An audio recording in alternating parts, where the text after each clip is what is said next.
introduction, après je vais vous présenter et ensuite on va vous poser les questions tranquillement, rien de méchant, rien de taquin.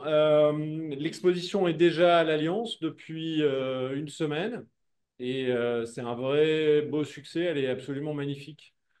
Cette expo faite par l'Institut français. Voilà. Donc, la bande dessinée, c'est quelque chose d'assez peu connu en Australie. Elle est essentiellement, celle qui est diffusée ici, elle est essentiellement américaine et orientée très super-héros, avec une petite percée du manga aujourd'hui, mais la bande dessinée en général est très très loin de son impact culturel en France. Et surtout ici, on considère l'ensemble de la production comme destinée aux enfants ou à des adolescents attardés, sur le modèle de Sheldon Cooper dans The Big Bang Theory. On est donc très très fiers de recevoir ce soir Christophe Blain et François Lebescon pour Le Monde sans fin, un livre phénomène qui montre que la bande dessinée peut s'attaquer à tous les sujets. Et quand elle est bien faite par des gens extrêmement talentueux, et c'est le cas aujourd'hui, elle peut participer au débat collectif et devenir une arme de réflexion. Et on parlait de la traduction bientôt américaine du Monde sans fin, mais il y a déjà deux prix Pulitzer qui ont pris position sur le livre. Il y en a une, c'est Elisa Griswold qui dit Read this book, simplement. Et une autre, Elizabeth Colbert, qui est aussi Pulitzer Prize winning journalist, qui dit Can a graphic novel save the planet? Perhaps. Donc, le livre effectivement est lancé aux États-Unis va être lancé aux États-Unis avec beaucoup d'attentes aussi. Et François l'a répété, il y a déjà 20 traductions dans 20 pays, dont le Japon, du monde sans fin. Donc, pour présenter rapidement Christophe Blain à des Australiens, alors les gens qui vont nous suivre sont essentiellement moitié des Français qui sont intéressés par le livre, bien évidemment, et moitié des Australiens, mais qui parlent remarquablement bien français. Donc, on va pouvoir avancer en français. Alors, Christophe, tu es né en 19... Alors, autre chose, normalement, dans ces rencontres, on voit les interlocuteurs. Mais là, sachant que ça fait à peu près 25 ans qu'on se connaît et que j'ai vu François Lebescon pendant 17 ans tous les jours et Christophe Blain un certain nombre de fois, on va se tutoyer directement. Christophe, tu es né en 1970 à Argenteuil, en région parisienne. Tu as toujours dessiné. Tu as commencé à publier des livres pour enfants et des carnets de voyage dès 1992. C'est bon? Jusqu'ici, tout Oui, va bien? oui, Ok. Ta première bande dessinée, c'est Hiram Lowat et Placido. Elle sort chez Dargaud en 97. Elle est scénarisée par David B., qui est un auteur aussi très connu en France. Et elle est déjà éditée par François Lebescon, si je ne m'abuse. oui, C'était toi, oui, François, oui. déjà l'éditeur d'Hiram Oui, Lowat. il était là aussi, mais oui. Ouais, ok. Et Guy, en 99 sort Le Réducteur de vitesse, le premier album dont tu es à la fois le scénariste et le dessinateur. C'est un album remarqué et remarquable, bien que sorti chez un petit éditeur peu connu, mais qui a fait pas mal de bruit. La consécration publique, elle viendra avec le premier tome d'Isaac le Pirate, qui reçoit le prix du meilleur album au Festival d'Angoulême, que je ne peux que vous conseiller de lire. Mais ceci dit, Le Réducteur de vitesse est très très bien aussi. Depuis, les succès critiques et publics s'enchaînent, avec notamment un deuxième prix du meilleur album à Angoulême pour Quai d'Orsay, qui raconte avec énormément d'humour, mais aussi une grande précision, les coulisses du ministère des Affaires étrangères sous Dominique de Villepin, quand Jacques Chirac était le président. Et dans ce livre est évoqué notamment le célèbre discours de l'ONU autour du refus de la France de s'engager dans la guerre en Irak. Tu es aussi très atypique parce que tu as un grand éclectisme. Tu n'hésites pas à tenter à réussir des expériences novatrices et à explorer toutes les facettes du médium bande dessinée, notamment entre la bande dessinée et le reportage, comme dans la cuisine d'Alain Passard, chez Gallimard, entre la bande dessinée et la musique, avec La Fille, coécrite avec la chanteuse Barbara Carlotti, ou la réalisation d'un clip de Thomas Dutronc. Ça devait être en... Ah, mais tu es à l'atelier carrément? Non, non, non, non, je suis chez moi. D'accord. Donc, un clip avec Thomas Dutronc, deux Thomas Dutronc. Donc, on est ici en train de parler pour parler du Monde sans fin, qui n'est plus une bande dessinée, mais véritablement un phénomène d'édition. C'est le livre le plus vendu en France en 2023. Il a dépassé le million d'exemplaires. Il en est à combien aujourd'hui? Moi, 1 million et quelques. Je peux vous donner le chiffre exact, mais c'est un peu plus d'1 million, quoi. Ouais, d'accord, plus d'1 million d'exemplaires, donc En langue française, hein. ce qui est absolument colossal en langue française. Euh, et qui est déjà traduit en anglais au Royaume-Uni, donc peut-être pas encore arrivé en Australie, parce qu'il faut qu'ils prennent le bateau, et qui va aussi connaître donc une traduction chez Penguin Book, qui est un éditeur extrêmement prestigieux aux États-Unis et qui n'est pas forcément un éditeur de bande dessinée, c'est-à-dire qu'il y a très très peu de graphic novels qui sont chez Penguin. François, François Levescon, tu as la chance et la lourde tâche d'accompagner Christophe depuis plus de 25 ans, donc. Tu es rentré chez Largo au milieu des années 90, d'abord aux relations presse, puis tu es très vite devenu éditeur, et maintenant tu es directeur éditorial de la plus belle maison d'édition française, on peut le dire sans aucun problème, on est entre nous, mais c'est vrai en plus, et ce qui est, je le sais, une passion pour toi, mais aussi un rôle extrêmement ardu et prenant. C'est toi qui valide l'intégralité des choix éditoriaux du plus grand éditeur de bande dessinée européen. Voilà. Euh, donc, on va passer à quelques questions et puis sentez-vous libre d'intervenir. Il va y avoir aussi les questions du public. Donc, voilà. D'abord, premièrement, Christophe, on te connaît pour des tonnes de choses. Encore une fois, hein, ça va de la cuisine d'Alain Passat à des séries western, à Blueberry, une reprise de Blueberry, ou plutôt une réinvention de Blueberry, qui est un héros extrêmement connu en France. Comment t'es venue l'idée du livre? Est-ce que c'est toi qui as contacté Jean-Marc Jancovici ou est-ce que c'est lui qui t'a contacté? Non, c'est moi qui l'ai contacté. Ça s'est passé exactement comme je le raconte dans les toutes premières pages, c'est-à-dire que c'est mon frère suivait ses travaux depuis 10 ans euh, à l'époque, et enfin même plus de 10 ans, et je développais une éco-anxiété, comme on dit maintenant. Parce que j'avais réalisé en 2018, parce que lui m'en parlait depuis très longtemps, hein, de l'analyse de Jean-Marc, en fait, je la connaissais, mais je voulais pas la suivre parce que je faisais un déni, parce que c'était assez angoissant. Et c'est mon frère qui me le traduisait, qui m'en parlait régulièrement. Et puis en 2018, j'ai réalisé, enfin, oui, c'est-à-dire qu'il y a eu un épisode de canicule, et puis pour la première fois dans les médias à l'époque, ce qui semble curieux quand j'en parle maintenant, mais c'est vrai. Et Jean-Marc le confirme, hein. C'est la première fois en 2018, ce qui semble assez récent, qu'on faisait un lien direct entre un épisode de canicule et le réchauffement climatique. Je me rappelle même très bien qu'à l'époque, euh,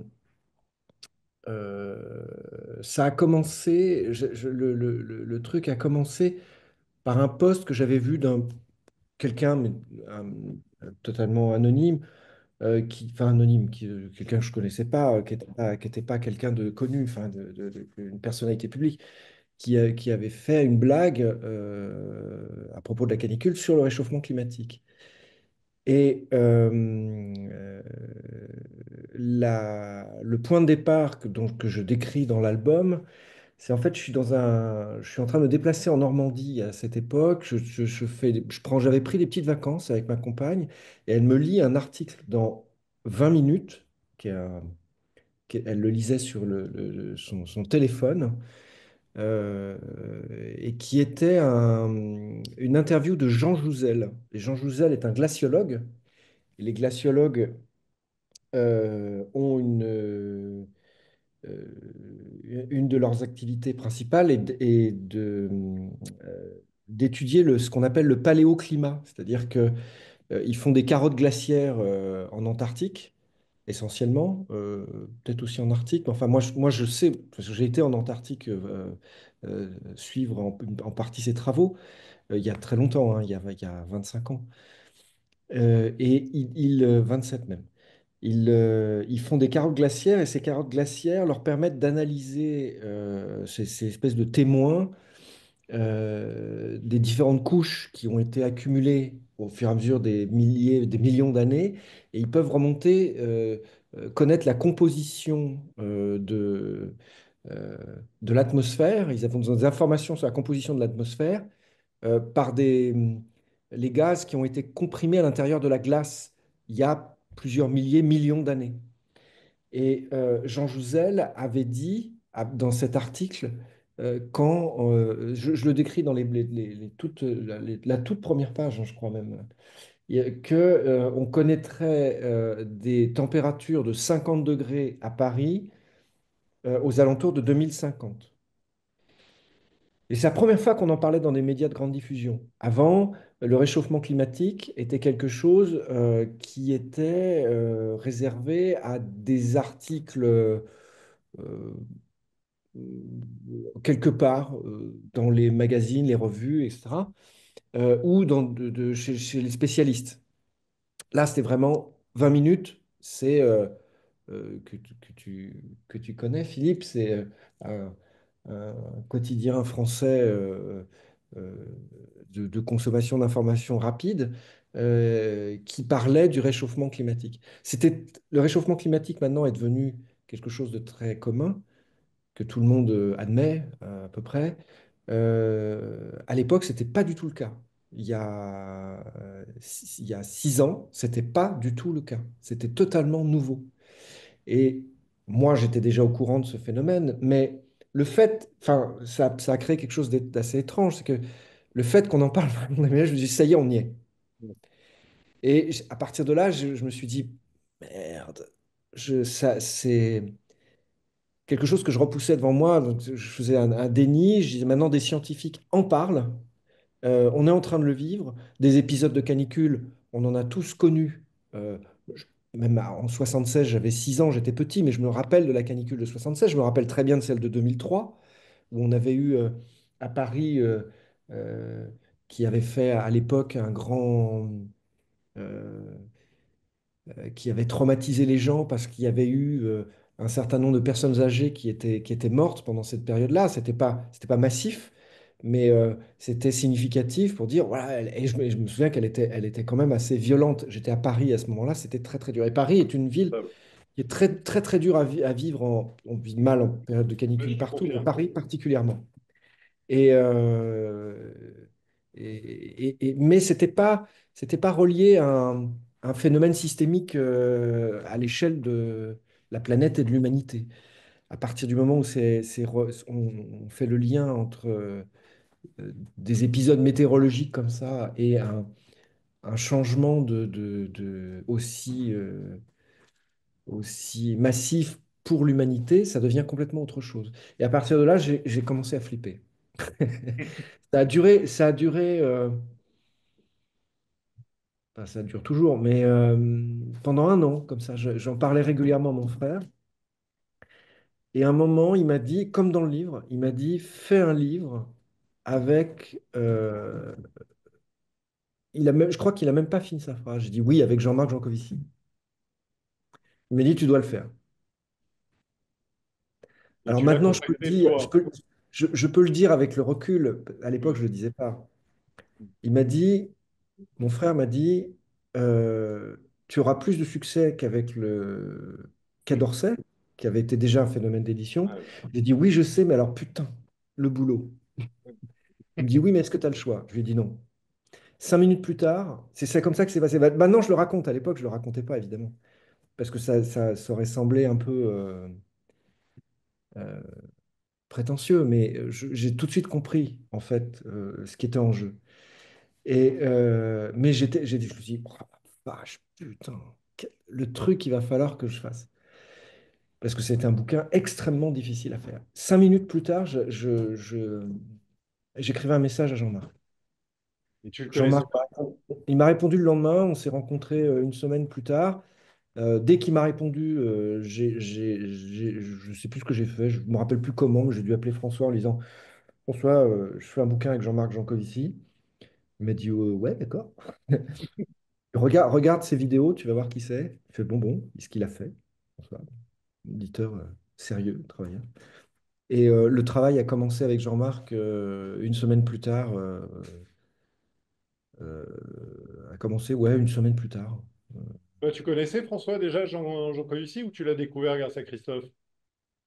Pour être tout à fait franc, je le connaissais de nom un peu, mais je j'avais jamais vraiment suivi ses vidéos ou lu ce qu'il écrivait par ailleurs, mais sachant que ça faisait longtemps qu'il travaillait sur ces sujets-là, puisque notamment on lui doit la notion de bilan carbone, c'était lui, et quand Christophe en a parlé, sur le coup, c'est vrai que j'étais pas vraiment totalement au fait, et c'est là que j'ai commencé à regarder, à écouter, et on s'est vite dit, ouais, ok.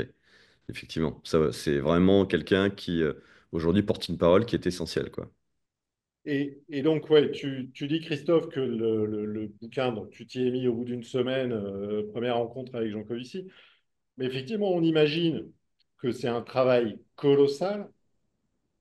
Déjà, pour toi, parce que Jean Covici n'est pas scénariste de bande dessinée. Donc, comment ça se passait en fait? Tu le faisais parler et comment tu as réussi à la fois prendre l'essentiel, élaguer énormément de ce qu'il avait pour arriver, parce que c'est un bouquin qui est très construit, très réfléchi. On le voit dans l'exposition aussi, il y a un vrai travail de pédagogie sur des sujets qui sont extrêmement ardus et qui peuvent rebuter au début. Donc, comment toi, tu as fait tout ce travail-là? Alors, dans un premier temps, quand j'aborde un- un sujet qui a pas un sujet de société, enfin disons, j'essaye de ne pas de me référer à la littérature qui a été faite ou aux reportages qui ont été faits sur la question. Je veux directement parler aux gens qui sont concernés. C'est ce que j'ai fait pour Passard. Par exemple, j'ai évité de lire des interviews de Passard ou trop avant de travailler avec lui. Je voulais directement travailler avec lui. C'est ce que j'ai fait avec Jean-Marc. Parce qu'il y avait déjà énormément. Alors, avant d'aller le voir, j'ai surmonté le déni que je faisais depuis des années et ce que me racontait mon frère, j'ai été l'écouter. J'ai tout de suite compris qui il était. Jean-Marc est exactement dans la vie ce qu'il est dans ses vidéos, même un peu mieux. C'est un type extrêmement vif, très direct, très très marrant. Parce qu'en fait, c'est ça qui a fait aussi tout le sel du bouquin, c'est que Jean-Marc est quelqu'un qui fait de la vulgarisation scientifique, d'abord qui a développé cette observation. Jean-Marc n'est pas scientifique, c'est un ingénieur, mais c'est un ingénieur qui travaille, qui s'appuie sur des travaux de scientifiques et qui pousse enfin, la lecture qu'il a de ses travaux ou directement le rapport qu'il a avec ses scientifiques, des glaciologues, des gens qui étudient des économistes, euh, des gens qui, je pense, j'ai oublié son nom, mais qui étudient l'histoire du pétrole, par exemple, son utilisation. Climatologue, ça n'existe pas, mais enfin, des gens qui, voilà. Il va jusqu'au bout il les pousse, où il pousse la littérature qui va pouvoir jusqu'au bout des informations en ayant des tableaux, des choses qui recoupent de manière à ce que les informations soient les plus crédibles, que ce ne soit pas un sentiment, une espèce de salmigondis. Et à partir de là, il en tire des conclusions et il fait des liens. Le lien, par exemple, entre l'utilisation qu'on a, le développement de la société, l'utilisation de l'énergie, comment s'est développée notre société. Ce qui semble assez simple une fois que c'est dit, mais c'est vraiment quelque chose qu'il a découvert. Il a découvert, par exemple, que les épisodes de crise euh, qu'on a pu connaître dans le XXe siècle et particulièrement récemment, je pense à 2008 par exemple, avec Goldman Sachs, étaient précédés d'une crise énergétique, c'est-à-dire un problème sur l'approvisionnement du pétrole, le passage d'un pic, etc. Et il a trouvé le lien, ce qui lui a permis de tirer un fil sur le rapport qu'on avait à l'utilisation des énergies fossiles, essentiellement du pétrole. Et pourquoi on s'était développé comme ça, autour de ces énergies fossiles. Et qu'est-ce qu'elles étaient? Qu'est-ce que ça veut dire, énergie fossile? Quel rapport avec le climat? Il a voilà. Et il le fait en ayant un langage très imagé. très drôle. Euh, dans un premier temps, sur ses premières conférences, enfin, pendant tout un tas d'années, il était même assez, euh, il a un esprit très taquin et il parle d'une urgence. Les gens ne l'écoutaient pas. Et il ne l'écoutait pas, notamment à cause de du rapport qu'il a, qui est qui était très mal compris à l'époque, et qui est très mal compris pour des raisons dogmatiques qu'il a avec le nucléaire, où il expliquait que c'est le moyen de produire de l'énergie de manière massive, euh, tel que notre société le réclame, parce qu'on est dans il y a les ordres de grandeur, c'est-à-dire que euh, euh, on a besoin de choses de manière... tout ce qu'on produit et tout ce qu'on fait est fait à une échelle colossale. Parce qu'on est beaucoup sur Terre et parce qu'on a une grosse demande. Donc il faut réfléchir aussi par rapport à ça. Le seul moyen de produire de l'électricité de manière massive, qui est la moins dangereuse et à long terme moins émettrice de gaz à effet de serre et la moins dangereuse, la moins polluante et qui demande le moins de ressources, c'est le nucléaire. Pour autant, le nucléaire ne nous sauvera pas, puisqu'il ne permettra pas de remplacer toutes les autres énergies. Or, le nucléaire a une extrêmement mauvaise presse. Il a une mauvaise presse pour tout un tas de raisons qu'on développe dans le bouquin. Je pourrais y revenir. Et donc, le discours de Jean-Marc était euh, euh, les gens ne voulaient pas écouter. Ça cachait un peu ce rapport qu'il avait avec le nucléaire, lui faisait qu'il avait un nombre de détracteurs parce que on ne pouvait pas s'intéresser, on ne pouvait pas être écolo, entre guillemets, Ouais. on ne pouvait pas s'intéresser à l'avenir de la planète si on n'était pas anti-nucléaire, pour des raisons totalement dogmatiques. C'est-à-dire qu'il ne s'agissait pas de se poser la question de ce qu'était le nucléaire est un sujet tabou. Quand les gens m'en parlaient, ils disaient, mais quand même, ça fait grincer des dents parce que vous parlez du nucléaire. Je dis, mais, enfin, la question, c'est pourquoi? Posez-vous la question de ce que c'est déjà. Les gens qui sont anti-nucléaires ne savent même pas ce que c'est. C'est par principe, ils le sont. Non, mais c'est interdit. Non, mais c'est comme ça. C'est le dogmatisme. Voilà. Si on est écolo, si on aime le nucléaire, on est un réactionnaire Et industrialiste. surtout, ouais, Voilà. en fait, Et bref, ce que dit Jean Covici, c'est pas le nucléaire, c'est bien. Il dit le nucléaire, c'est la moins pire des solutions.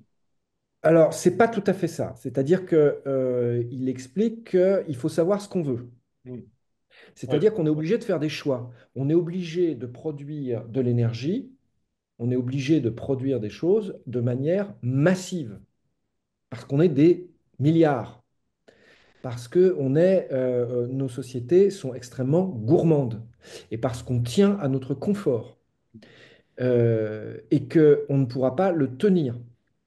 Donc, à l'intérieur de ça, on doit faire de choix. C'est pas une question tellement que ce soit moins pire, c'est que de toute façon, quoi qu'on fasse, à partir du moment où la production est massive, où elle est à l'échelle, où elle est, euh, on produit aux échelles, c'est ça les ordres de grandeur dont il parle, de toute façon, il faut bien comprendre qu'on a des inconvénients. Si sur la Terre, il y avait 1000 mecs qui utilisaient une bagnole, évidemment, ça ne serait pas possible, c'est un cas d'école, et qui consommaient 25 litres au 100, on n'en aurait rien à foutre. Mais rien. Ça serait. Le problème, c'est quand il y a des millions de véhicules. C'est ça la question. Voilà, enfin, faut savoir ce qu'on veut.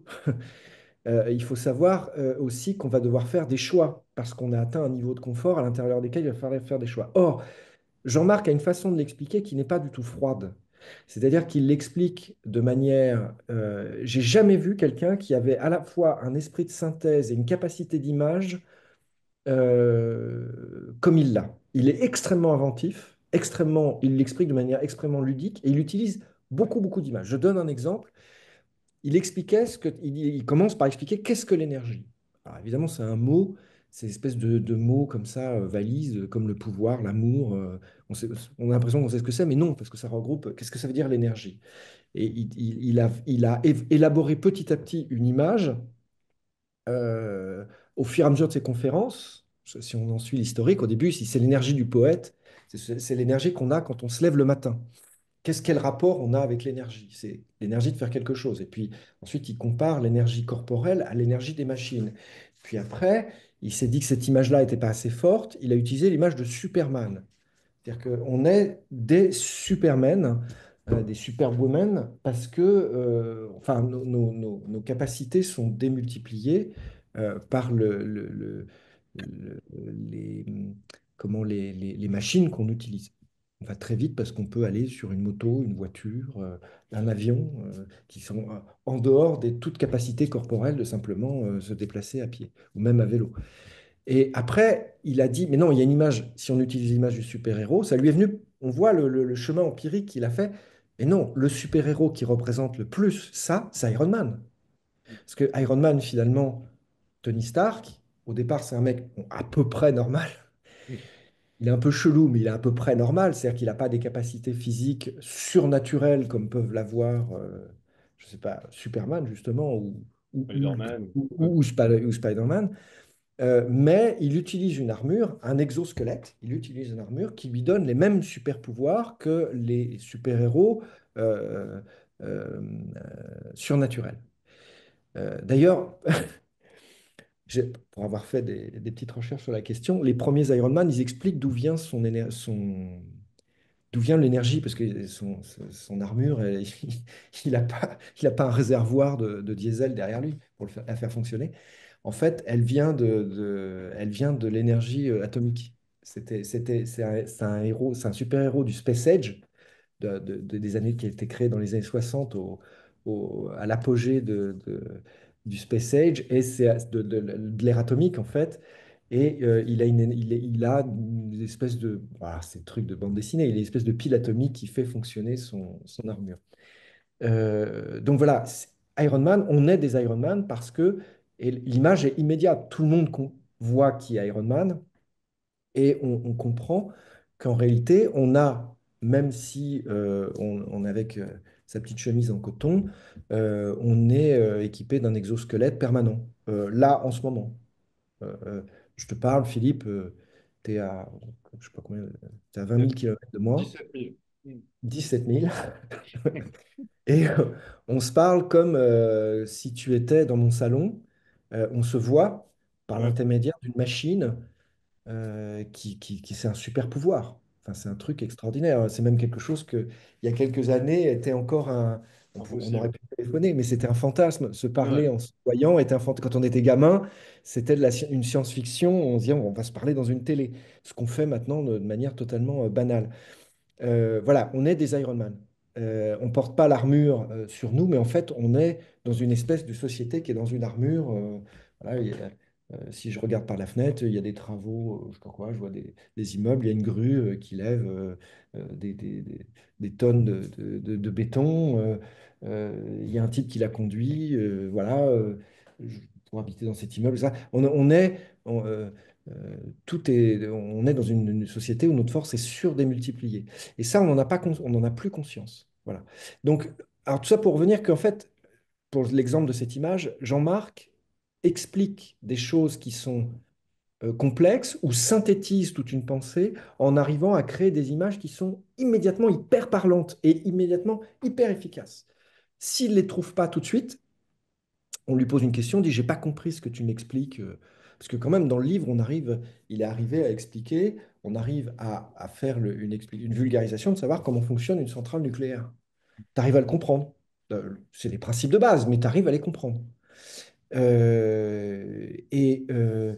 je ne comprenais pas quelque chose, je disais, mais attends, il trouvait une première image, si elle n'était pas parlante, il en trouvait une deuxième. Il y a toujours un moment où il a trouvé une image lumineuse, on comprend exactement. Il arrive à. Et il le fait tout le temps quand il parle. Et Et donc, ça, ce que, ça c'est absolument génial. ce que tu Et dis, Christophe, excuse-moi, c'est que c'est Jean-Marc qui arrive avec les images, c'est pas toi. Alors qu'on pourrait alors, attends, penser que toi, en tant justement, qu'artiste, euh, justement. ouais, C'est-à-dire que déjà, dans son discours, il y a ça, qui est un support extraordinaire. Dans un, et dans un autre temps, il a, au fur et à mesure des années, construit cette démonstration par vulgarisation, d'expliquer d'abord où on est, qu'est-ce que c'est que l'énergie, et comment notre société a fait un bond en avant depuis euh, 2 siècles en utilisant avec le charbon, la vapeur, et qui est devenue une société industrielle et qui s'est développée telle qu'elle s'est développée partout dans le monde, même si ça s'est développé de manière inégale. Il y a eu une évolution partout dans le monde, et alors particulièrement dans les pays occidentaux, de l'Europe d'où c'est parti, et ça s'est répandu.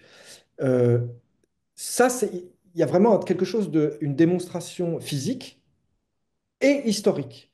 Tout ça, c'est une sorte d'histoire qui est extrêmement bien articulée et qu'il a mis des années à bien articuler et à présenter. Ce qui était formidable, c'est qu'il a réussi, il le faisait par l'intermédiaire de conférences de différents, destinés à des gens différents, c'est-à-dire soit des étudiants qui étaient dans une école très spécifique, soit je sais pas, je dis n'importe quoi, des banquiers, voilà, il trimballait ou des étudiants de l'école des mines. Ah, donc, dans des formats, ça c'était vachement intéressant pour l'écriture du scénario, dans des formats aussi qui étaient différents. C'est-à-dire que des fois, ils faisaient des conférences d'1 heure, 3/4 d'heure, et où les cours qu'ils faisaient aux mines, qui sont en ligne, et je sais pas, il y a les cours, ça, je serais incapable de dire, mais je crois qu'il y a une vingtaine d'heures de cours. Enfin, c'est colossal. Donc, dont la première partie sur l'explication de l'énergie et l'histoire de la construction de nos sociétés autour de ça, il doit y avoir 4 ou 5 heures de cours.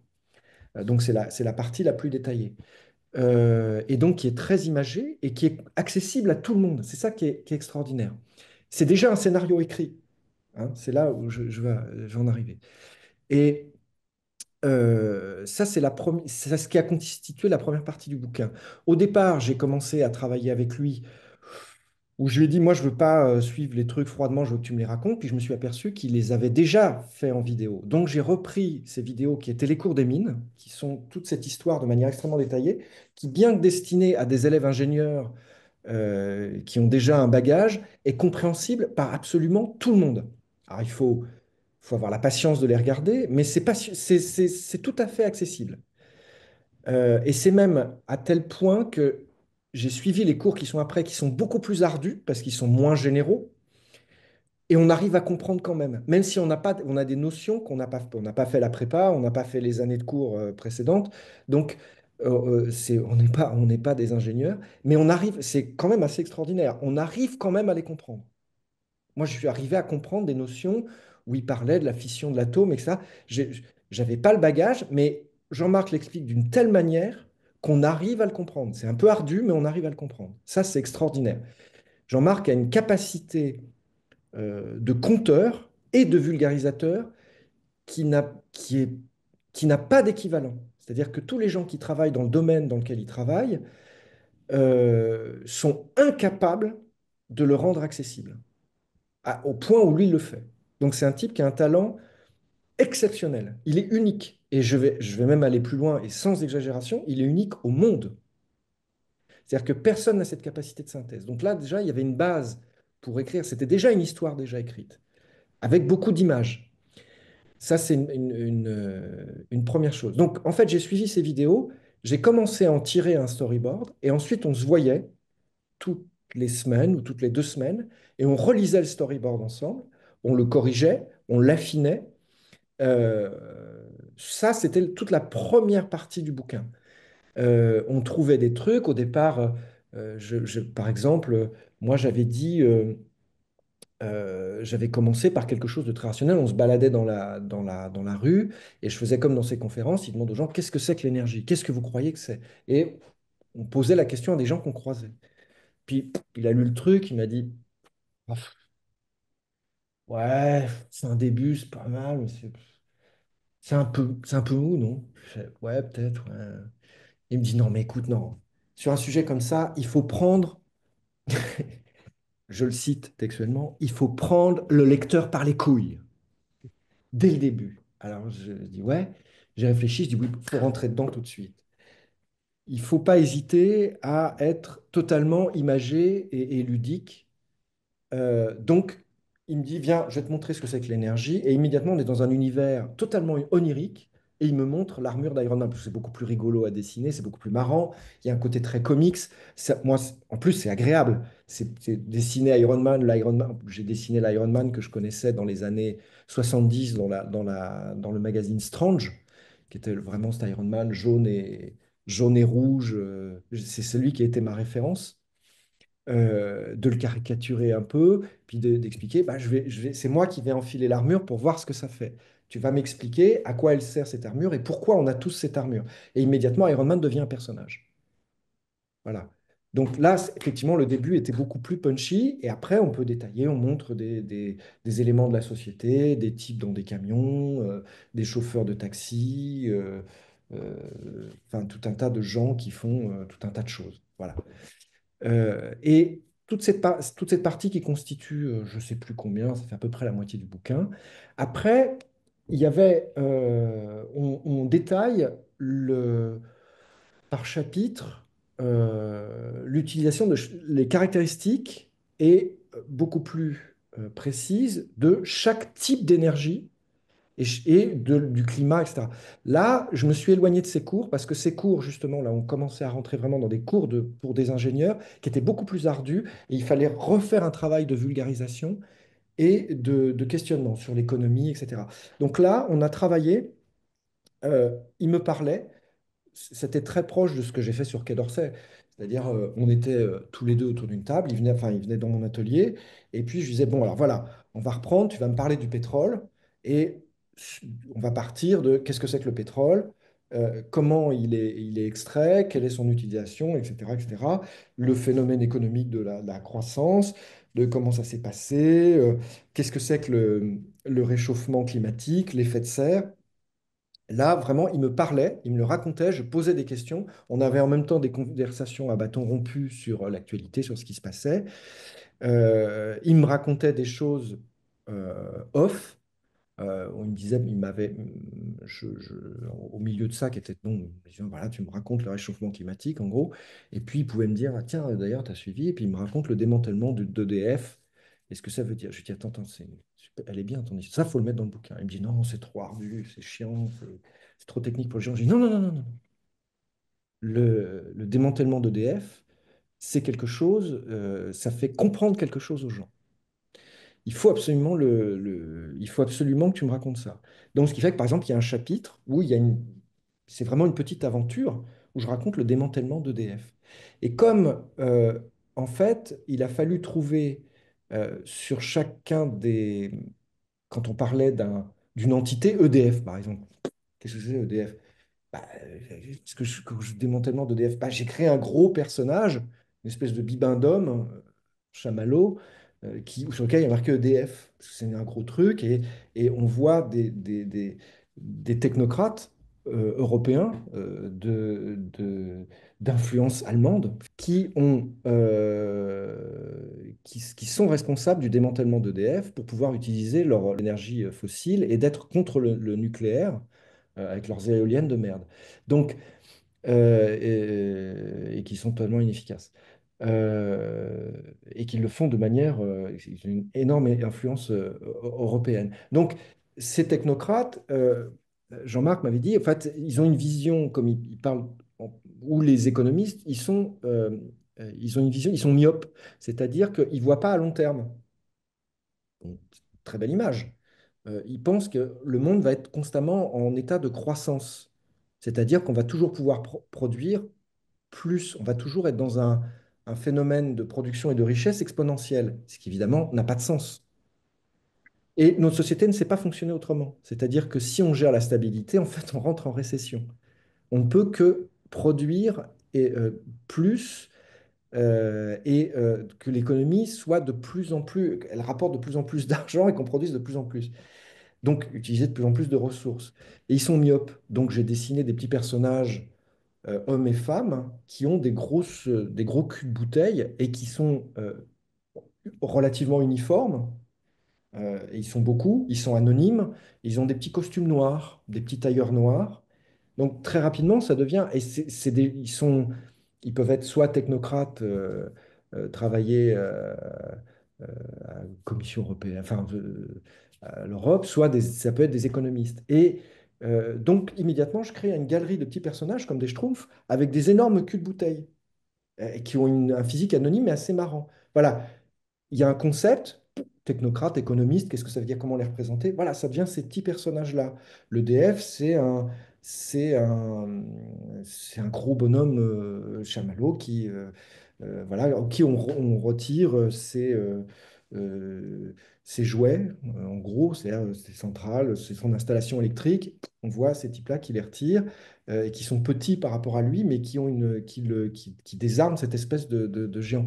C'est quelque chose d'un point de vue visuel et d'un point de vue de la narration qui devient immédiatement ludique et immédiatement compréhensible, alors que c'est vraiment des concepts qui sont très secs, enfin pas fun du tout.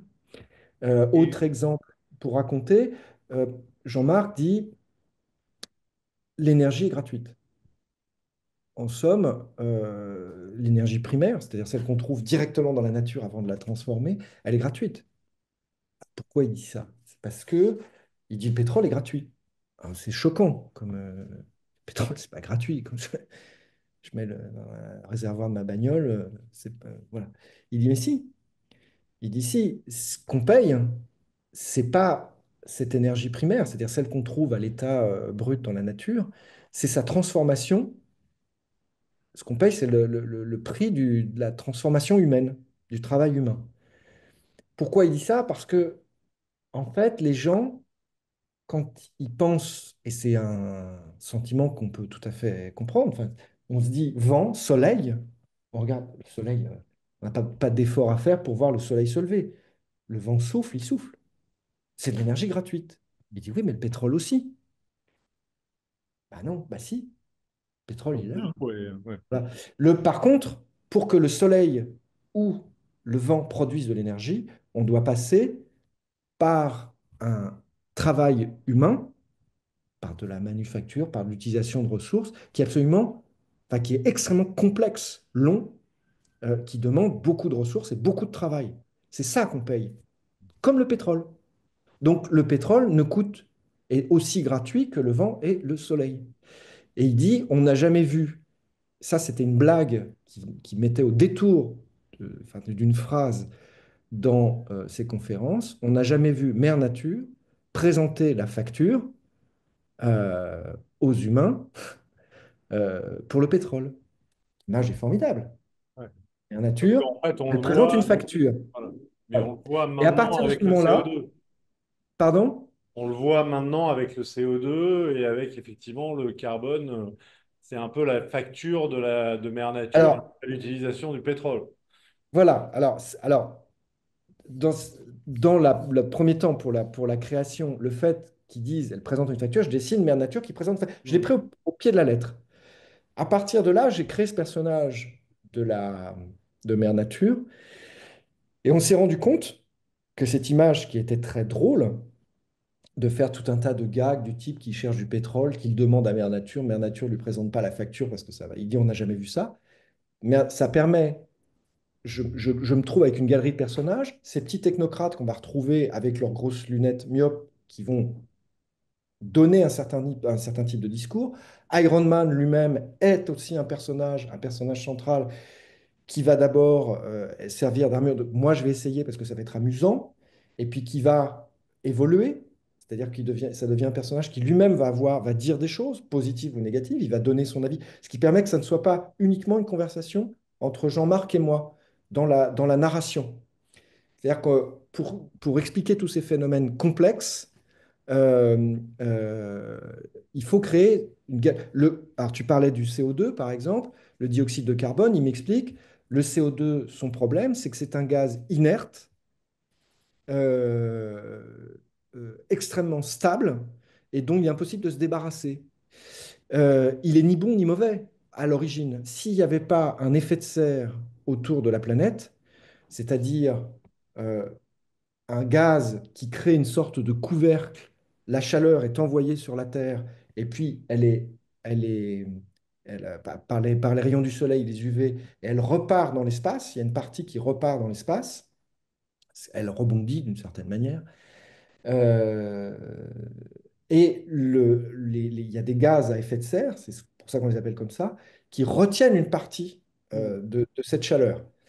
Si ces gaz à effet de serre n'existaient pas, la moitié de la planète de la Terre qui serait dans le noir, la nuit, qui n'est pas éclairée par le soleil, serait absolument glaciale. Donc on ne pourrait pas y vivre.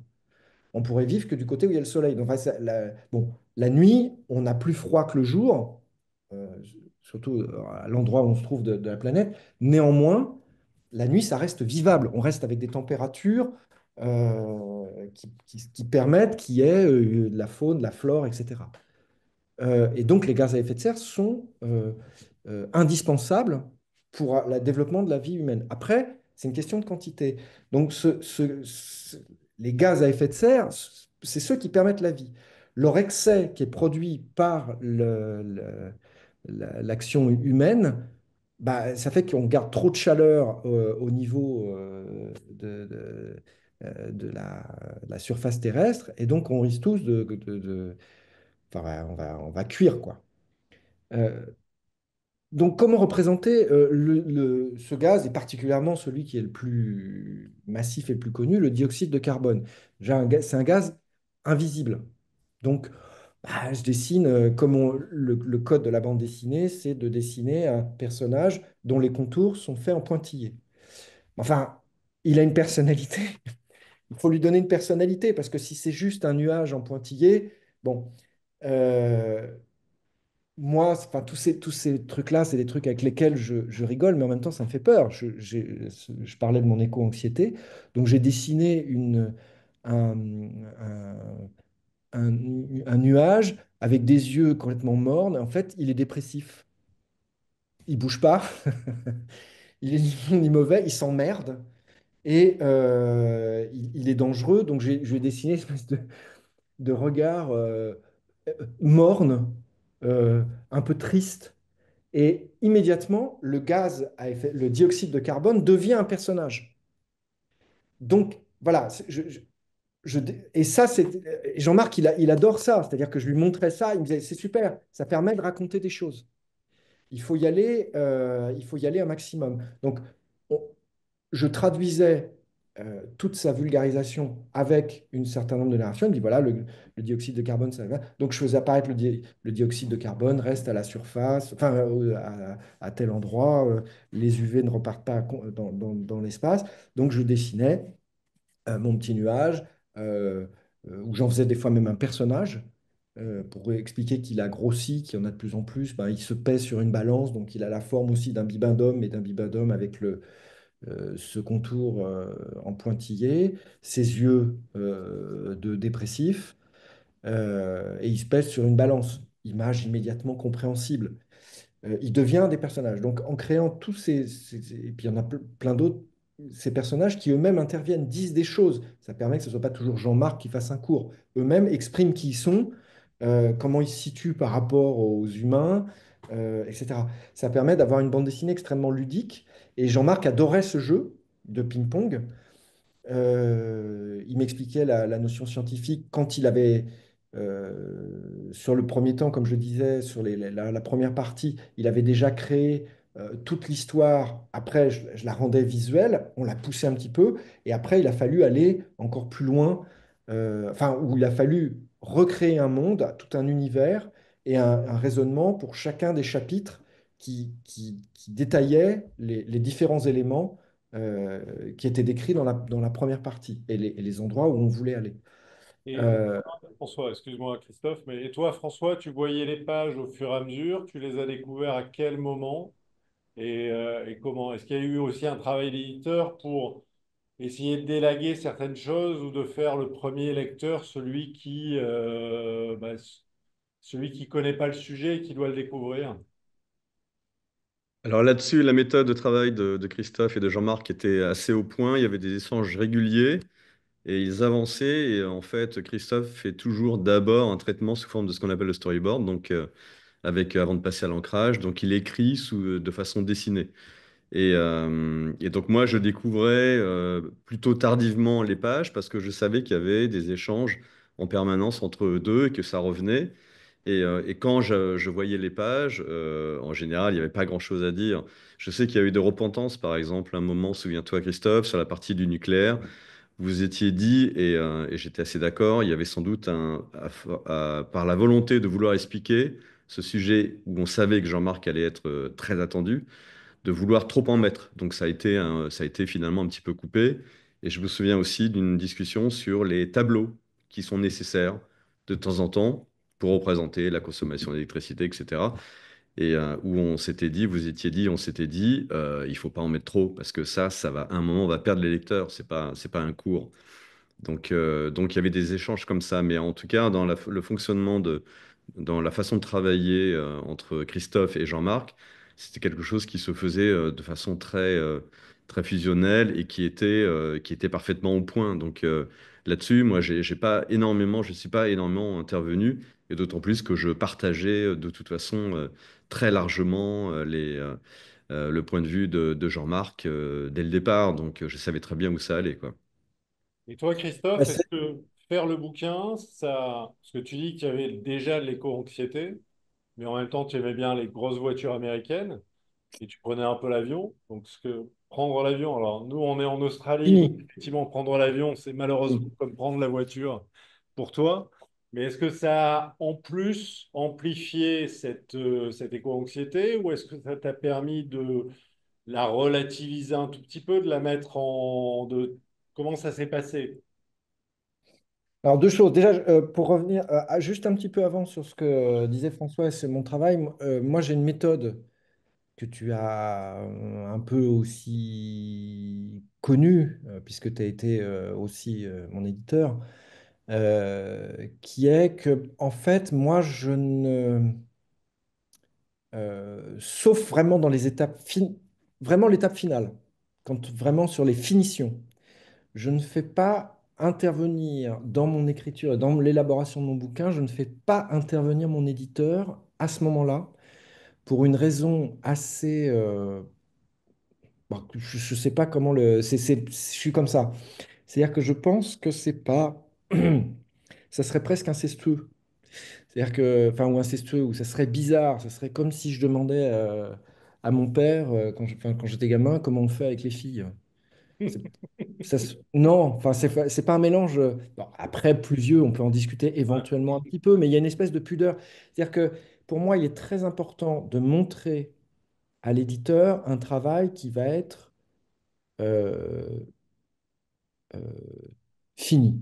C'est-à-dire, enfin, un travail qui, dans son essence, il peut y avoir des petits aménagements, mais c'est des aménagements vraiment de finition. C'est vraiment le polissage d'un angle à un endroit, quoi. Tu vois. C'est pas, ça va pas être, il va pas, je le fais pas participer au work in progress parce que ça me mettrait extrêmement mal à l'aise. Je le fais, cette espèce de cuisine où des fois je suis obligé d'aller dans des zones qui sont, qui vont être, où je vais être obligé de traverser des marais de caca. Je pense que ça, je n'ai pas à le montrer. C'est un peu trop sale. Les trucs où il y a vraiment trop de doutes, où j'écris n'importe quoi, où je suis obligé de jeter des pages parce que c'était pas bien, où c'est pas abouti. J'ai envie de montrer quelque chose à mon éditeur qui soit abouti. Après, l'éditeur, je le fais beaucoup participer. Une fois que cette phase-là est passée, euh, sur des tas d'aspects techniques et d'aspects de finition de nature que va avoir le bouquin euh, pour être ouais, dans sa finition et dans les aspects techniques du moment où il va être imprimé, de son suivi, etc., etc. Mais dans l'élaboration du bouquin, je fais quasiment jamais. J'adore d'ailleurs quand c'est déjà arrivé avec François, avec toi, de livrer une bande dessinée où il y avait. Vous avez rien vu, quoi. Vous avez vu une fois qu'elle est finie, pouf! Après, je vais au studio, il y a une relecture globale, il y a un sentiment, etc. Mais ça va être sur des aspects de vraiment de finition. Voilà, ça c'est pour le truc.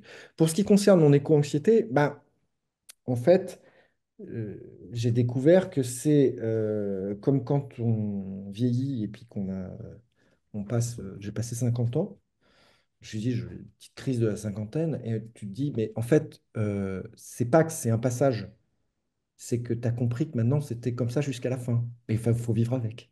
Et Ouais. tu flippes, mais tu dis, ah, mais tu t'habitues, tu vis avec. C'est pas que ça a baissé. C'est pas parce que j'ai écrit ce bouquin-là que je me sens détendu par rapport à ce sujet. Mais par contre, j'ai remarqué que moi, quand quelque chose me faisait peur, est-ce que je le fais dans tous les aspects de ma vie, mais en fait quand même pas mal, quand quelque chose me fait vraiment peur, si je peux le faire, je préfère aller dans l'œil du cyclone plutôt que de le regarder de l'extérieur, parce que je trouve ça encore plus effrayant. Ça dépend quoi, jusqu'à certains points. Et de le transformer en action. En fait, c'est l'action. Je trouve que moi, l'immobilité est quelque chose qui m'effraie. Et un moyen que j'ai de surmonter mes angoisses et mes angoisses, c'est d'être en mouvement. C'est d'être en mouvement aussi bien physiquement que mentalement. C'est-à-dire que j'ai besoin de bouger. Si à un moment, putain, je commence à déprimer, je suis angoissé pour tout un tas de raisons, je fais beaucoup de sport et puis je bouge. Et c'est pareil quand je travaille, il faut que ça se fasse dans le mouvement. Alors, je fais un travail qui est cérébral, donc même si c'est avec les mains, je dessine, en fait, c'est un travail essentiellement intellectuel. Il faut trouver aussi ce mouvement-là. Le fait de me rapprocher de Jean-Marc et d'en faire quelque chose d'actif, qui est devenu une mission, parce que ce bouquin-là, euh, qui était un bouquin, le travail avec Jean-Marc est formidable. On a eu un rapport, et on a toujours un rapport, parce qu'on continue, on espère en faire d'autres. On y travaille depuis plusieurs années déjà. Et c'est un type extraordinaire, mais le travail en lui-même, faire ce bouquin-là, oh putain, c'était dur. Et c'était d'autant plus dur qu'il fallait qu'il soit totalement ludique. C'est-à-dire qu'on a vraiment l'impression qu'on se soit amusé. Alors, il y a eu quelques pages où je me suis vraiment marré. Il y a eu des pages qui ont été drôles à faire, surtout à la fin, quand c'est vraiment des pages de narration. Euh, je pense par exemple les pages qui ont été faites avec Sébastien Boller sur le fonctionnement de notre cerveau sont des pages libératrices. Surtout, elles sont à la fin et dire voilà, on fonctionne comme ça. Il y a beaucoup de gags d'ailleurs dans ces pages-là. Il y a beaucoup de choses qui sont assez marrantes. Où bon, à la fin, où je montre Jean-Marc est constamment en train de dire faut pas prendre l'avion, faut pas. Et c'est un petit Gemini Criquet. Jean-Marc accepte beaucoup, beaucoup l'autodérision. Il adore ça. Il a dit il faut que tu te foutes de ma gueule. Donc il y a Et beaucoup de du ça. coup, Moi, je m'utilise comme personnage là, me foutre de ma gueule, ça fait partie de. À chaque fois que je fais apparaître mon personnage dans les bandes dessinées, comme le font tous mes copains, on est notre avatar et le personnage avec lequel on est le plus à l'aise, donc on peut lui faire absolument faire tout ce qu'on veut. Et l'autodérision est un moteur dynamique extraordinaire pour la narration, parce que c'est très plaisant pour les lecteurs et les lectrices qui voient un personnage qui est marrant avec lequel on joue et tout de suite, ça permet de mettre des choses comiques, de faire comprendre tout un tas de sentiments et de se mettre en empathie avec les personnes qui lisent. Et Jean-Marc, c'est pareil. Il y a un moment, il se fait en pèlerin du nucléaire. Je l'avais dessiné en pèlerin. Et donc, je dessine vraiment avec le mec, Saint-Jacques de Compostelle. Et il est vert avec un halo vert autour de lui. Et il a dit, mais ça, ouais, vas-y, compte, il faut que tu fasses des trucs comme ça. Et c'est même lui, je crois d'ailleurs, qui a trouvé cette image-là. Il m'a dit, il faut que tu me montres en pèlerin du nucléaire et se foutre de sa gueule avec ça, d'en faire un personnage, parce que tout de suite, ça désarme qu'il n'ait pas le- le statut de quelqu'un de docte qui fait son cours et qui fait la morale. Il veut surtout pas être dans cette position-là. et ensuite, donc tu dis que vous êtes en train de travailler sur un nouveau ou Oui, parce que voilà, celui-là, vous avez oui, mais passé c'est un, votre c'est un temps. travail très long parce que le premier est tellement fort et a eu un résultat tellement puissant que le deuxième ne doit pas être un commentaire. Il faut garder cette force, ça serait dommage. Donc, on a énormément de pistes, j'ai des discussions formidables avec lui, mais il faut qu'on trouve quelque chose qui soit vraiment, où on fait un pas en avant par rapport au premier et qu'on on se contente pas de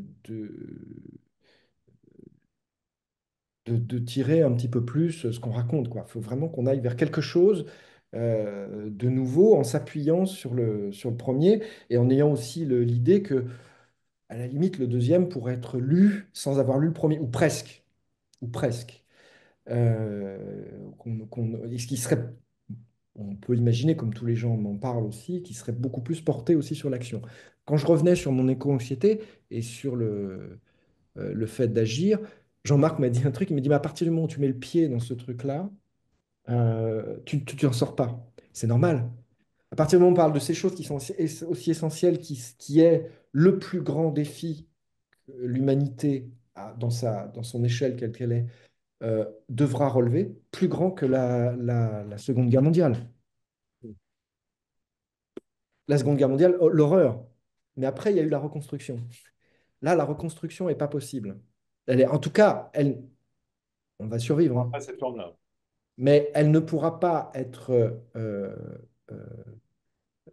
envisagée comme... enfin, la reconstruction, on a été vers plus après. La Seconde Guerre mondiale a fait aussi qu'on est dans le monde dans lequel on est.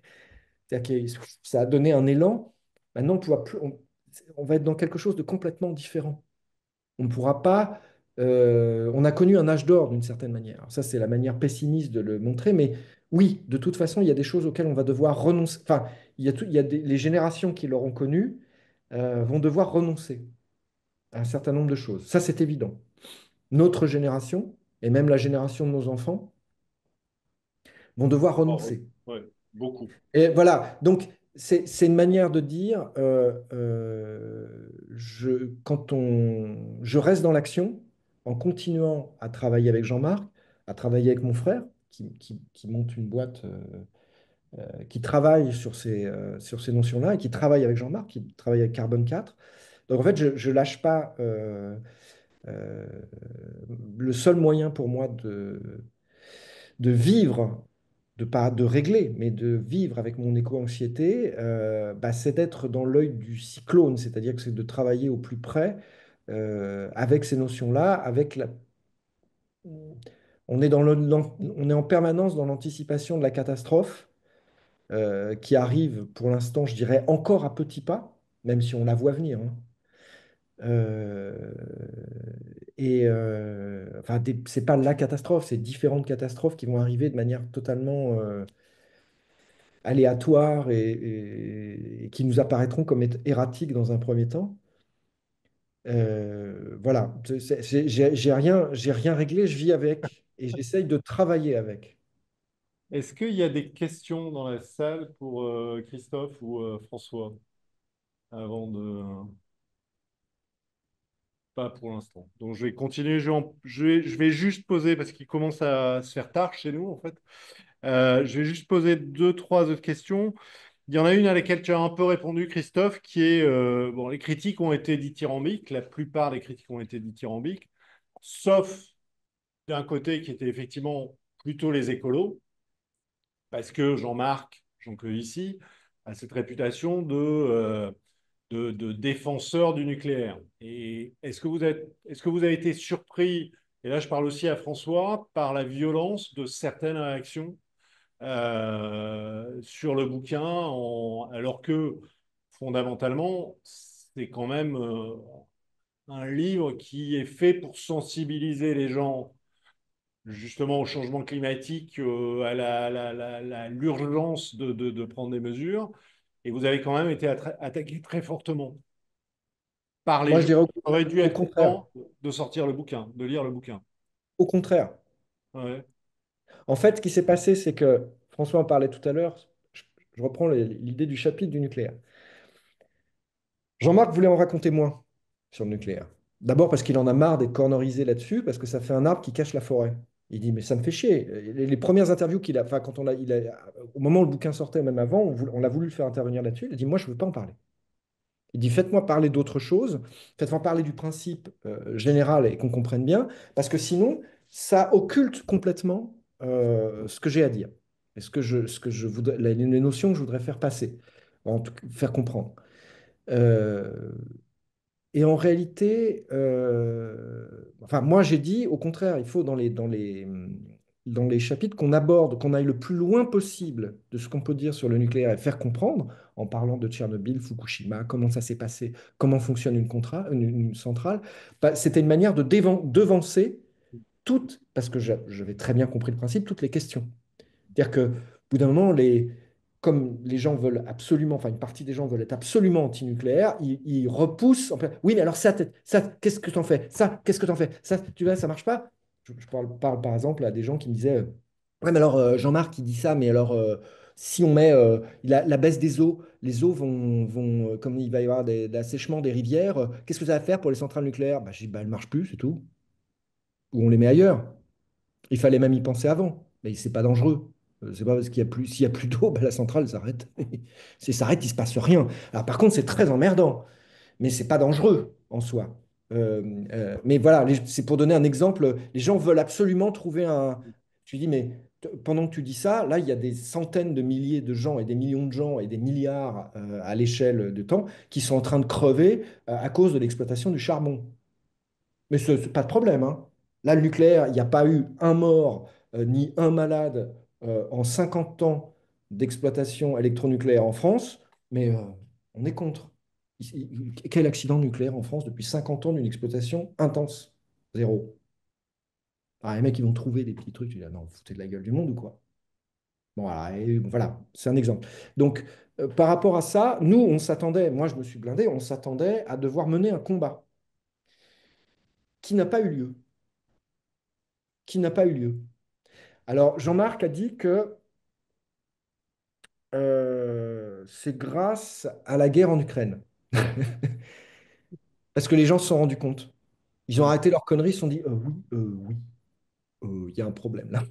Ils sont devenus pragmatiques en fait. Enfin, pour aller vite, hein. Ouais, ouais.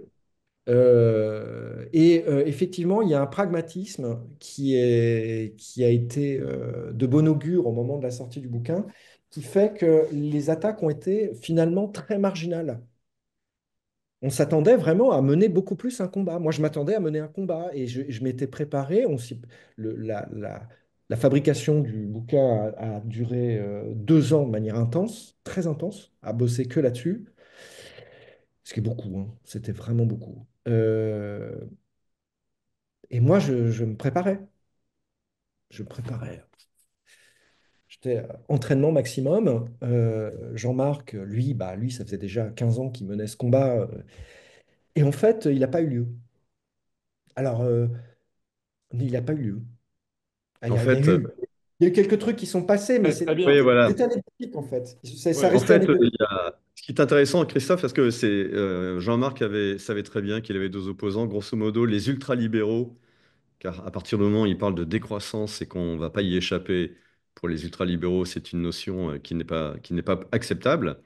Et de l'autre côté, effectivement, donc certains écologistes radicaux pour qui parler du nucléaire est juste déjà aussi quelque chose d'inadmissible. Et en fait, on s'est aperçu que ces opposants potentiels se sont à peine manifestés, surtout qu'il y a eu une espèce de convergence vers l'idée que Le Monde sans fin participait à un débat et que ce livre était devenu essentiel et qu'il amenait à réfléchir. Et ça, c'était la force du livre. On a juste un petit épisode qui est très, très rigolo, c'est qu'au moment des fêtes de Noël, fin 2022, il y a un certain nombre d'écologistes vraiment radicaux qui sont allés en point de vente et qui ont essayé de diffuser un tract en se faisant passer pour des gens d'argot en disant, il y a des erreurs dans ce livre, ça serait bien que Pas vous gentil. mettiez les ratoums dans le livre. Et évidemment, ça n'a pas fait long feu. Et puis en plus, ça n'a fait que encore amplifier le phénomène médiatique qu'il y a eu sans précédent autour de ce livre. Mais ça, c'était, si tu veux, ce que raconte François, c'est super cocasse. Mais en fait, ça a concerné quelques dizaines de personnes. C'est-à-dire que Exactement. il y a pas eu de phénomène d'ampleur.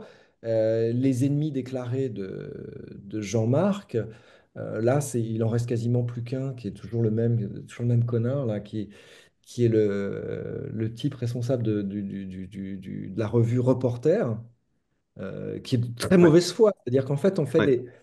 Jean-Marc n'est jamais. Il est attaqué sur des procès d'intention. Il n'est pas. Parce qu'il faut se le cogner, hein. Si jamais tu fais. Un opposant fait un débat avec Jean-Marc, s'il arrive vraiment à lui opposer des arguments qui le coincent, ça s'est jamais vu. D'ailleurs, ils n'essayent pas de le faire. Ils le font quand il n'est pas là. Ouais. Ils le font quand il n'est pas là. Ou alors, il y a eu sur Arte, par exemple, un truc sur le nucléaire où ils faisaient parler Jean-Marc et ils faisaient parler une spécialiste allemande. qui était une vraie saloperie. Et en fait, ils ont coupé. Mm. En fait, ils le faisaient par montage, c'est-à-dire qu'ils les ont Ah ouais. pas, ils se sont pas confrontés parce qu'elle n'aurait pas tenu. Mm. Elle n'aurait pas pu tenir. Mais Arte étant orienté, je te parle d'une interview qui est déjà très ancienne, elle doit avoir 2, 3 ans. Je sais pas si, je crois, elle a été faite même, je pense, avant le bouquin. Et le montage était orienté, si tu veux. Mais dans un débat, j'ai jamais vu d'abord, j'ai jamais vu de gens qui vous laissent le prendre dans un débat. Ils n'y arrivent pas. Non, Ils peuvent pas, c'est impossible. Parce que Jean-Marc, il est droit dans ses bottes et il est strictement pragmatique. Et il manipule euh, beaucoup trop de notions qu'il connaît très très bien et sur lesquelles il travaille quotidiennement. C'est-à-dire que c'est pas un discours et il fait très attention à la façon dont il communique. Il a très bien compris comment fonctionnaient les médias et particulièrement les réseaux sociaux. Et il est très, très attentif à ça. C'est-à-dire qu'il ne faut surtout pas sortir de son discours et de faire de la morale sur tout un tas de sujets. Il faut Ouais. rester très concentré. Je donne un exemple. Il parlait sur la biodiversité et il y a des associations, par exemple, sur les oiseaux, la baisse de la biodiversité, disparition d'espèces d'oiseaux. Une association très sympathique qui voulait le faire intervenir. Et il a dit, et lui, et un sujet qu'il connaissait bien en plus. Il a dit non, je veux pas. Je ne veux pas. Parce que je veux pas me disperser. Il dit, ils ont raison, je les soutiens, mais je ne veux pas parler de ça. Parce que je veux pas parler de tout un tas. Je veux rester dans mon domaine qui est déjà assez holistique comme ça, pour ne pas intervenir et faire la morale partout. Il fait aussi très attention. Il est très présent dans les médias, mais avec beaucoup de retenue aussi. C'est-à-dire qu'il fait Ouais, il très n'est pas attention où tant il présent. va et de ses interventions. C'est-à-dire qu'il ne veut pas, d'abord, il ne veut pas concentrer sur sa personne trop de choses. Ce qui, de toute façon, il peut pas. Ce que je lui dis tout le temps, je lui dis, il y a un truc, il y a un problème, Jean-Marc, c'est que tu n'as pas. Lui, il prétend que si. Il dit, moi, de toute façon, je ne travaille pas seul. Je ne veux pas que ça soit centré sur ma personne parce qu'il ne le fait pas du tout par ego. Ça a plutôt tendance à l'emmerder qu'autre chose. Et c'est pour ça qu'il est bon. Et il bosse réellement, c'est-à-dire qu'il bosse tous les jours. Il a autre chose à foutre, quoi. Donc, si il va dans les médias, c'est pour faire autre chose. C'est pour, c'est pour faire la promotion de ce qu'il dit, mais pas la promotion de lui-même. Oui, c'est pas pour faire le malin. Il va pas se lancer dans de.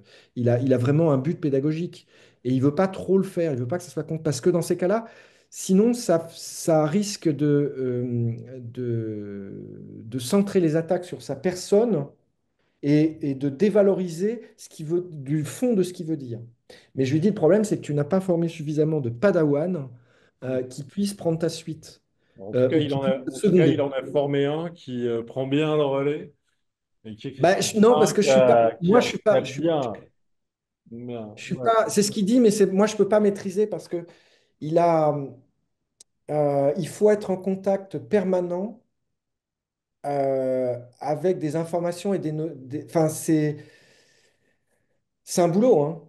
Je veux dire, c'est un métier de tous les instants. Donc, quand je travaille sur un livre avec lui ou quand je le vois, j'arrive à apprendre plein de choses et à pouvoir éventuellement un peu les utiliser.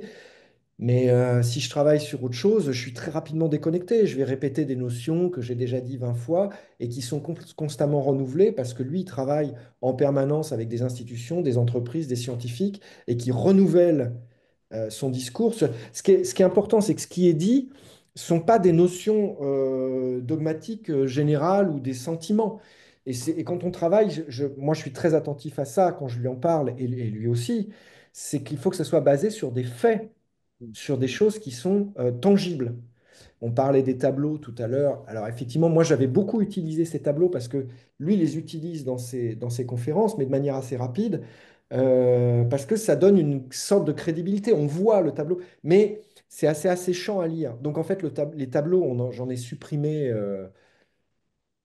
alors, je dirais les 2 tiers de ce que j'avais mis au départ, ou peut-être la moitié, sauf ceux qui sont immédiatement, qui sont une illustration. C'est-à-dire si on voit une courbe qui descend ou qui monte, enfin, ou qui fait ça et qui veut dire quelque chose tout de suite sans qu'on ait à comprendre exactement ce qu'il y a dans l'abscisse et l'ordonnée, là, ça fonctionne.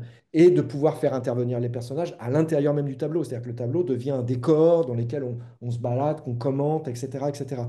Mais effectivement, les tableaux, et lui-même l'avait remarqué dans ses éditions des bouquins qu'il a sortis chez d'autres éditeurs qui n'étaient pas des bandes dessinées, qui étaient des essais, son éditeur lui avait aussi dit, Jean-Marc, les tableaux, tu les dégages parce que dès qu'une personne qui est en train de lire voit le tableau, il fait, oh putain, j'ai l'impression d'être en cours de maths. Alors que dans ces conférences, ça fonctionne tout de suite. C'est-à-dire que le tableau est visuel. Il dit, regardez, la courbe, voilà, on a compris, et ça passe très vite. Et il arrive à faire passer énormément de notions complexes, très rapides, d'une manière très concentrée. Et on comprend tout de suite, mais on n'arrive pas à le... Il est très difficile ensuite de pouvoir... Ça a été la grande motivation de ce bouquin. C'est-à-dire que, et c'est ce que j'ai remarqué, et c'est pour ça que j'ai parié sur le succès de ce livre alors, au tout début que je le faisais, parce que j'ai remarqué que dans la communauté sur Internet, qui était petite, Facebook, lui c'est LinkedIn, moi je suis pas sur LinkedIn, mais Jean-Marc est beaucoup sur LinkedIn, j'ai remarqué comment réagissaient les gens qui le suivaient. C'est-à-dire que, et moi-même, c'est-à-dire que on suit une conférence de Jean-Marc et on a tout de suite envie d'en parler à d'autres gens. Et on commence à le faire. Alors il y a deux, trois notions qu'on arrive à, c'est encore mon cas, hein, qu'on arrive à transmettre aux gens qui sont autour. Mais au bout d'un moment, on n'y arrive pas parce que le raisonnement est tellement bien articulé, tellement complexe, on ne peut pas le tenir en entier. Donc on dit, va voir sa conférence. C'est 2 heures, ou c'est 1 heure et demie, ou c'est 1 heure, mais tu vas voir, c'est aussi passionnant qu'un film. Bon, on arrive à recruter deux, trois copains, mais généralement, les gens ne le font pas. Et c'est pour ça que je me suis dit, faire un bouquin, ça devient quelque chose de tangible, c'est matériel. Les gens vont le lire et ils vont avoir envie de faire la même chose que moi je fais, c'est-à-dire le transmettre. Et c'est ce qui s'est passé. C'est-à-dire que les gens l'ont acheté, les gens qui l'ont acheté, ils l'ont lu, puis ils en ont acheté, ils disent, oh putain, il faut que je le donne il faut que je donne ce truc-là à quelqu'un d'autre.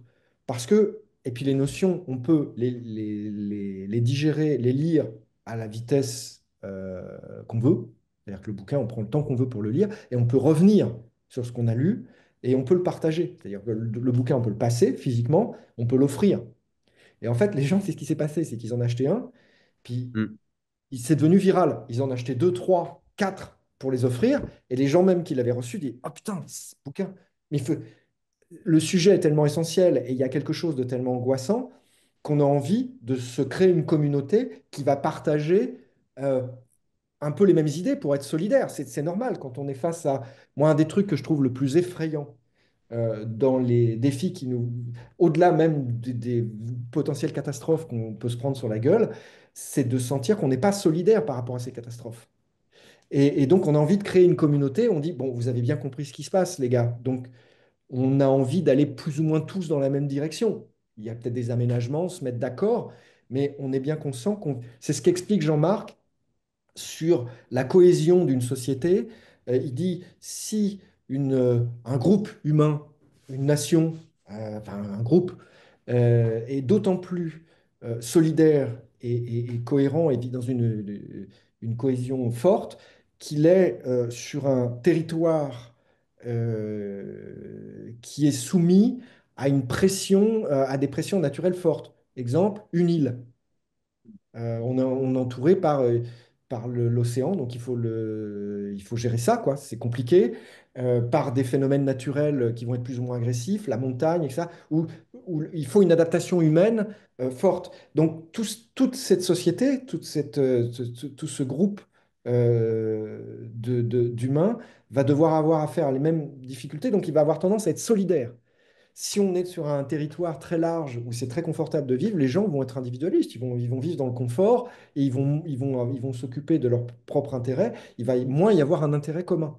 Des insulaires vont beaucoup plus avoir un intérêt commun et vont former une société qui va être beaucoup plus solidaire. Donc quand il y a une difficulté, je pense par exemple aux Japonais qui ont à faire face à des tremblements de terre, des volcans, des tsunamis, etc., etc., etc qui peuvent potentiellement constituer une société qui va être beaucoup plus cohérente. On est en France où il y a de la montagne, de la mer, c'est facile à vivre, on a de tout, c'est un des pays les plus confortables et les plus beaux à vivre et les plus agréables. Ben, est-ce qu'on a un sentiment commun? On n'a pas. voilà, les difficultés peuvent avoir peuvent rassembler les gens parce qu'il faut se regrouper pour y faire face. Mais en fait, c'est un des trucs on en parle dans le bouquin, c'est un des trucs qui fait, moi, ce qui me fait le plus peur. C'est-à-dire on n'est pas tous, sinon d'accord, enfin, on n'a pas un sentiment de partager, de voir la même chose par rapport à s'il y a un tsunami qui nous arrive sur la gueule, ben, on se dit. Et en plus, ça donne un sens à la vie. C'est-à-dire qu'on se dit, on va peut-être tous crever, mais si on crève tous ensemble avec la même idée d'essayer de résister, ça donne une certaine valeur. On se transcende. Et Et le c'est-à-dire qu'on a bouquin fait ça. l'impression de faire partie d'une société. D'être seul, c'est horrible. Ouais. D'être seul à penser son truc dans son coin, sa vie perd complètement son sens. Si on est transcendé par une idée de l'humanité de manière générale, ça permet d'accepter beaucoup mieux sa propre finitude. Alors Donc, on Christophe, parle aussi dans le bouquin. ouais, Christophe, je suis absolument désolé de te couper parce que c'est passionnant et vraiment, je pense qu'on a tous, on a tous adoré ça. Je vais refaire un petit tour si est-ce qu'il y a des questions ou des remarques. Non, je crois que... Oui, vas-y. Ouais, vas-y. Merci. En parlant des groupes et de la solidarité, est-ce que vous pensez qu'il y aura un rôle pour ce livre aux écoles ou même pour les jeunes, même Alors, ici en Australie peut-être?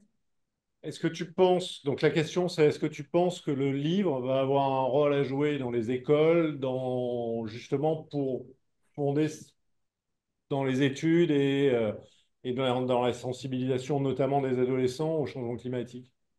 c'est notre rêve à Jean-Marc et à moi. Hmm. Mon rêve, Euh, pour te dire, mon fantasme absolu euh, serait de faire fortune pour être un philanthrope. Et je crois que la première idée que j'aurais, parce qu'on en a déjà, moi j'en ai déjà parlé avec Jean-Marc et serait d'être un philanthrope qui utilise sa fortune pour créer des écoles, et notamment des écoles, je dirais, d'ingénieurs, alors d'ingénierie dans des domaines plus ou moins spécialisés, qui soient orientées autour de cette pensée. Et c'est la chose à laquelle travaille Jean-Marc en étant prof à l'école des mines. C'est des ingénieurs qui vont pouvoir penser l'organisation et les moyens de résilience par rapport et d'une manière très pragmatique et ouverte, surtout pas dogmatique, et en comprenant bien ces problèmes-là. euh, Ça serait un investissement pour l'avenir qui, à mon avis, est fondamental. C'est-à-dire former euh, une population de femmes et d'hommes qui pourraient penser et organiser selon leurs capacités et leurs spécialités, qui seraient formés pour pouvoir euh, euh, organiser, réorganiser les sociétés en fonction de l'endroit où ils se trouvent, parce que tous les problèmes ne sont pas les mêmes partout, même si le principe global est le même pour tous les humains. Ça, c'est personnellement, et je crois aussi chez Jean-Marc, mais lui, il le dira avec beaucoup plus de précision, c'est mon grand fantasme. Et comme je le disais, la vertu pédagogique du bouquin, qui vient vraiment de Jean-Marc, est un des plus grands pédagogues que j'ai jamais rencontré, enfin le plus grand pédagogue que j'ai jamais rencontré. C'est pour ça que j'ai fait ce bouquin. C'est vraiment dans cette optique-là. C'est quelque chose de pédagogique. C'était ma mission. J'avais vraiment l'impression en faisant ce bouquin d'avoir une mission. Et c'est pour ça que je me suis tué dessus d'ailleurs. C'est que je me suis dit, faut que j'aille jusqu'au bout de ce que j'en suis sorti. Je m'en remets tout juste maintenant, quoi. J'ai mis 5 ans à faire le deuxième Blueberry, c'est pas pour rien, quoi. Je confirme, effectivement, mais pour rebondir sur la question qui a été posée, sachez qu'il y a par exemple l'Académie de Versailles, qui est une des plus grandes académies de France, qui a acheté des exemplaires pour les offrir aux étudiants. Il y a déjà eu des initiatives de ce genre, et notamment à destination plutôt des étudiants que des collégiens ou lycéens, où c'est peut-être pas forcément évident, un tel livre, encore que. Mais en tout cas, il y a déjà eu ce genre de choses. Donc on voit que le livre sert aujourd'hui pour effectivement cette dimension pédagogique. Et c'est une excellente introduction à toutes les questions liées à l'énergie et au climat. Ouais, et d'ailleurs, pour conclure un peu là-dessus, c'est que donc il y a l'expo à l'Alliance française, donc nos 6000 étudiants, j'espère, vont pouvoir la voir. L'expo, elle va tourner aussi. On a un accord avec le lycée Condorcet, où elle va passer au lycée Condorcet. Elle va être aussi dans une école au nord de Sydney qui s'appelle Killarney High, qui est une école franco-australienne, où le français est indiqué. Grâce à l'honorable Maison d'Argot, on a aussi un certain nombre d'exemplaires ici de la bande dessinée. On n'en a pas loin d'une dizaine qui sont en prêt à la bibliothèque. Donc oui, il est extrêmement important de faire circuler ce message. Et l'édition américaine qui sortira donc début janvier, vous pourrez aussi, vous, en Australie, l'acheter, la lire en anglais si vous trouvez ça plus facile. Et ça va être plus facile pour quand même. Et aussi l'offrir, la prêter, la donner, etc., pour faire participer le plus grand nombre à ce message et essayer tous ensemble, comme le dit le prix Pulitzer, de changer le monde, peut-être. En tout cas, je voulais vraiment vous remercier du fond du cœur. Je me souvenais que Christophe était extrêmement investi et pouvait être très, comment dire ça, parler avec énormément de passion et sur les sujets qu'il connaissait. J'ai pas été déçu parce que vraiment, voilà, ça a été passionnant. Merci beaucoup François aussi d'être là. Bravo pour ce phénomène d'édition absolument incroyable. Je pense que pour toutes les équipes de Dargo, ça a dû être aussi un phénomène extraordinaire parce que quel était le premier tirage du bouquin? 60 000 60 pour une 000. vente aujourd'hui à plus d'1 million d'exemplaires. Donc Voilà. on l'a souvent aimé, oui. Donc c'est quand même Et ça formidable. continue, surtout ça Ouais. continue. Ben, j'espère bien que ça continue et que ça va Ouais. encore s'amplifier. Euh, et voilà. Donc un très très grand merci. On vous a pas invité à venir en Australie parce que j'ai bien compris que l'avion, il fallait totalement arrêter. Donc moi, malheureusement, je le prends encore une fois de temps en temps, mais je crois que les leçons du livre sont bien inscrites dans la tête de tous les lecteurs. Ouais. Et je retire ce que j'ai dit sur Cyril Dion, hein. C'était une blague. C'était pour dire une connerie, mais je le connais pas, je l'ai jamais rencontré, il a l'air très sympa. Mais c'était pour dire une connerie. Il faut toujours que je dise une connerie. C'est normal. On te connaît. Pas de souci. À très bientôt. Merci mille fois et bravo encore pour ce livre exceptionnel et ce que vous avez réalisé. Bravo. Merci, merci beaucoup. Merci. Bon apéro.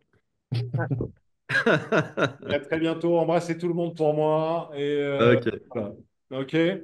À À bientôt. Merci. bientôt. Au revoir. À bientôt. Salut.